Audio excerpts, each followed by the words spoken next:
Hi everyone, I'm Ali GREYMOND. Today I wanted to talk to you about the fact that OCD recovery consists of small daily, hourly, minute by minute efforts. It's not, well, I had a bad day, I will never recover, or I had a good day, that means I'm fully recovered. You know, it's daily efforts, and those daily efforts produce permanent results. And everybody has setbacks. I don't think I've ever spoken to anybody who has never had, a bad day while going through OCD recovery. I certainly had many bad days when I was going through OCD recovery. Bad days are normal, they happen. The most important thing is that as you go gradually, there's less and less of those bad days, and the span of how many good days are in between the bad days increases. So maybe you have a bad day every day, then maybe you have a good day every once in a while, then a few good days in a row, and kind of those bad days, they start to get kind of pushed out, but your mind, the way it's set up, and I see this, like I said, I see this kind of process pretty much every time.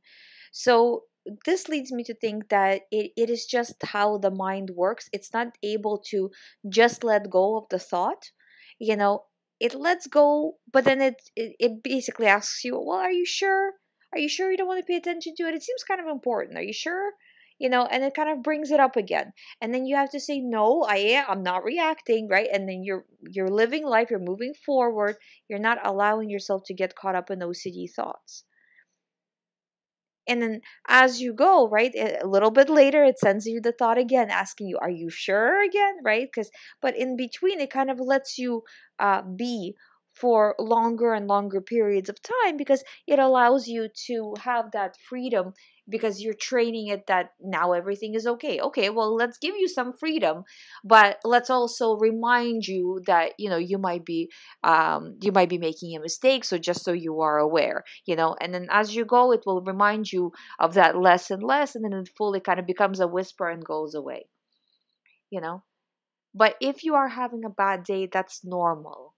But at the same time, you need to see where the mistakes were made, and I don't want to, mistake is not really, it's kind of is the right term, but then it also is not. I don't want you to judge yourself for it. I don't want you to really dwell on the fact that an error was made, in how you're reacting.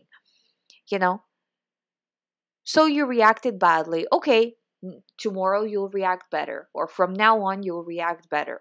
You know, and then when you have another setback at some point, hopefully a lot later, then you'll pick yourself up again, and then maybe that will be the last setback, right? So it's just seeing what happened, what caused that setback. So for example, were you stressed out right before the situation happened? Were you doing too much? Were you not focusing on OCD recovery but focusing on something else? uh, was it just a trigger that was too much for you right now? you know Seeing what exactly happened that caused you to react badly, and for you to get into the OCD, either compulsions or rumination, and fixing it. I hope you find my videos helpful. If you haven't subscribed to this channel, please subscribe. I do daily videos on all things OCD. If you would like to do the recovery program, as always, all the information is on youhaveocd.com. Thank you so much for watching. I'll see you tomorrow.